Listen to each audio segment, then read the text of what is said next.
In this video, I'll be talking about some marijuana-based stocks for 2018. Now, I made this video quite a few months ago, and it was actually pretty popular, and a lot of people seem to enjoy it, but I really don't talk about too many like marijuana stocks specifically. I only make a video here and there. I think it's a really interesting industry, though. There's a couple of things I guess you could like have your opinions about whether or not you want it legalized or not, but regardless of that, I still think it's a pretty interesting subject and industry, and definitely an interesting thing to get invested into.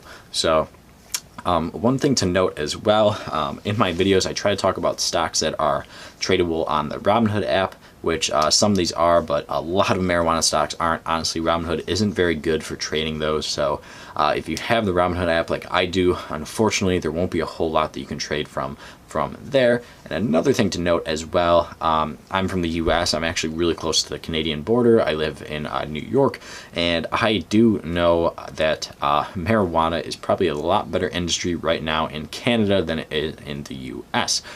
Considering I think it's in like July of 2018 that marijuana is becoming like legalized all across the board in Canada. I know they have a lot of medical, as does the US, but having it legalized all across the board will obviously promote different sectors and industries more than just having it like medical in some states like the US, or only recreational in very few states like the US. So Canada is probably the better way to go if you're looking for marijuana stocks. I don't really know any other countries that like have like decent stock markets that you can invest in marijuana stocks besides Canada and some in the US. But anyways, getting right into it, the first one that's probably the most well-known stock and probably the better of all the stocks on this list is AbbVie, ticker symbol ABBV. And AbbVie I actually own in my Robinhood portfolio. If you follow my channel at all, you'll know that I own this. I don't necessarily own it because of its marijuana holdings or marijuana drugs, but AbbVie is a biopharmaceutical company, and they have a whole lot of products and drugs on the market. Now, they actually do have a marijuana-based drug on the market as well, so that's what kind of makes it different than a lot of other companies. If you're looking to invest in marijuana stocks, this is probably like the most safest and like stable company out there. One thing to note, its price right now when I'm making this video is around $118 or so. So a lot of people are looking at like marijuana penny stocks a lot of the time, but those are very, very risky, and most of them are probably biofarms that are in like very basic clinical stages. They're not like don't have products on the market or anything like that. So AbbVie has marijuana products on the market, or one marijuana product on the market, I should say, that probably beats out pretty much any other company you're looking at in the US anyways. I know there are quite a few in Canada that have drugs out on the market, but AbbVie, really good company overall if you look through its numbers and everything. Pretty large company, almost 200 billion market cap, PE ratio of 36, and they actually have a really nice dividend yield that they have been increasing pretty steadily. So that's another thing to look at. AbbVie is definitely one of the least riskiest marijuana-based companies out there. Well, not marijuana-based, but companies that have anything to do with marijuana at all. Now, AbbVie was a pretty high up, large market cap, blue chip biopharm company, and I do understand and recognize that there are a lot of smaller capped, probably in the 100 million level, biopharmaceutical marijuana-based companies. Most of those are OTCs, and most of those aren't tradable on the Robinhood app, so I'm not really going to talk about those too much. One that I do know of that, once again, you can't trade on the Robinhood app is Canopy. I actually think that that is one of the better ones out of all of them. One being because they have a relationship with a company I'll talk about later in the video, but I'm going to talk about that later. But I don't think buying penny stocks or buying very low value OTC marijuana-based stocks is very profitable or a good idea at all, for a handful of reasons. One, if you're trading them in the US, they're based on a lot of like FDA decisions and based on federal laws and policies, whether or not marijuana is going to become legal in certain states or certain areas, and at the medical level or the recreational level. So I definitely don't think that's a very good way to go. But that's just my opinion, my biased opinion. I don't know when marijuana is going to be legalized in the entire U.S. or if it ever will be. I know it's getting legalized more and more in every state, pretty much every election. At least one more state either gets it medically or recreationally legalized. And I honestly think the medical department of it, like the medical segment of it, is going to be a lot bigger than the recreational segment of it. But you know, because biofarms obviously have a huge hold on the U.S. economy. But anyways, I can make an entire video on my opinion about that. But moving on to the next company is Scott's Miracle-Gro. And this might be a company you don't think about related to marijuana, but obviously there's the buying, the selling of it, there's the distribution of it, there's the, I guess you could say, manufacturing or growing of it. And Scott's Miracle-Gro is kind of related to the growing and manufacturing of it, but it's more related to if you want to grow it in your own house, which you are allowed to if it's legal recreational in various states. And I don't think you can if it's legal medical anywhere, but in the states that have recreational, you are allowed to. So Scott's Miracle-Gro, right around $91 right now. They haven't had the best growth in the past year, had a bad earnings report, but one thing to note is that they're like marijuana business. It's not like the biggest segment of their business. It's like really like a small section of it.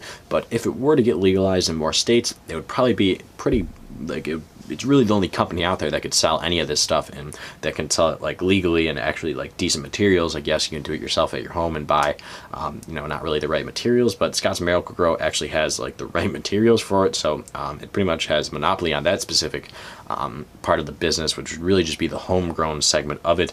But overall, not a bad company either. 5 billion market cap, 24 PE ratio, and it has a little bit of dividend yield too, right around 2%. So that's a pretty good dividend yield as well.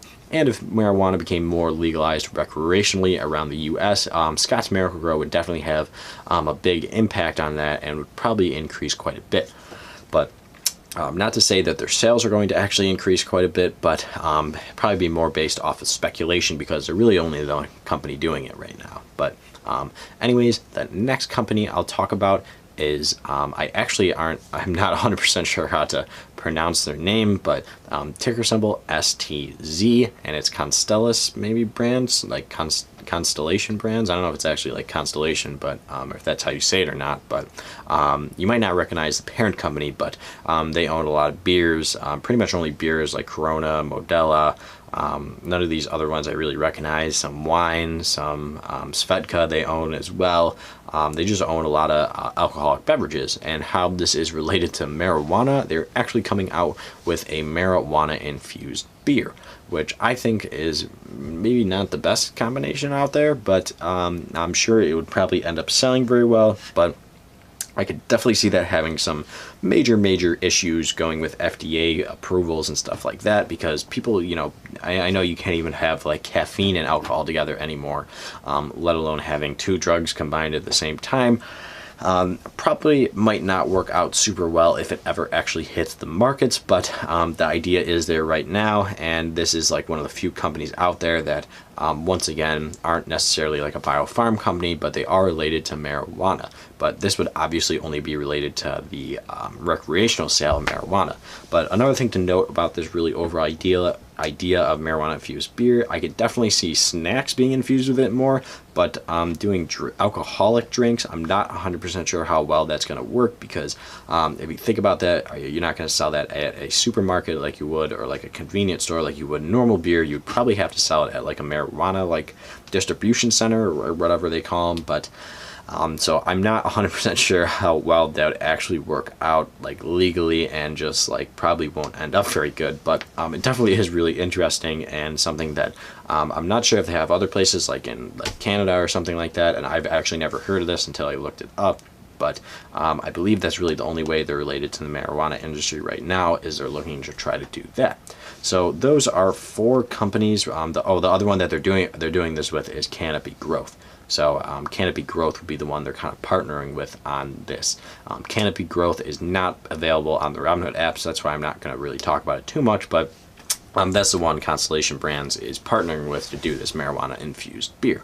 So that would be very interesting to see if that actually pans out or not. So the 4 companies I really talked about was Scott's Miracle-Gro, AbbVie, Canopy Growth, and then Constellation Brands.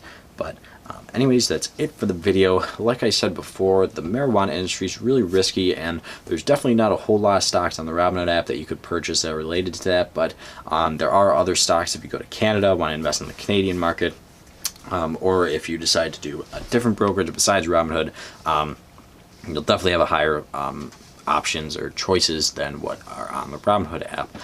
But at the same time, those ones are probably relatively risky, and I personally probably wouldn't invest in them. But anyways, guys, that is it for the video. If you haven't checked out my channel before, I talk about investing and the stock market. So if you're interested in that, definitely head over onto my channel, Investing Potentials, and consider subscribing. And also leave a comment below what you think about the marijuana stock industry and if you own any stocks or not. And leave a like if you enjoyed the video. But other than that, guys, I hope you enjoyed.